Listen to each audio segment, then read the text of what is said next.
ఒక చిన్న అమ్మాయి తన నాన్న అడిగింది, నాన్న ఆడుకుందాం రండి. అతను మెల్లగా అన్నాడు, లేదు, నేను నీకోసం ఇల్లు కట్టడానికి పనిచేస్తున్నాను.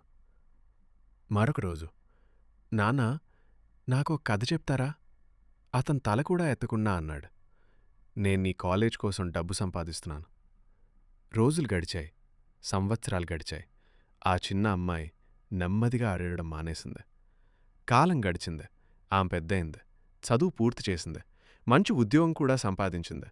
ఇక వాళ్ళ నాన్న వృద్ధుడయ్యాడు. తన జీవితమంతా కట్టిన పెద్ద ఇంట్లో ఒంటరిగా ఉండిపోయాడు. ఒకరోజు అతను తన కూతురికి ఫోన్ చేశాడు. తల్లీ, నేను చాలా అనారోగ్యంగా ఉన్నాను.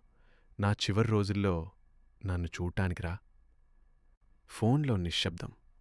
తర్వాత కూతురు చెప్పింది, క్షమించండి నాన్న, నేను నా పిల్లల కోసం ఇల్లు కడుతున్నాను. వారి కాలేజ్ కోసం డబ్బు సంపాదిస్తున్నాను. ఆ వృద్ధుడు నిలిచిపోయాడు. కాయనకి అప్పుడే అర్థమైంది. ఆయన తన కూతురికి ఎలా విజయవంతం కావాలో నేర్పాడు, కానీ ఎలా మనిషిగా ఉండాలో మాత్రం నేర్పలేదు.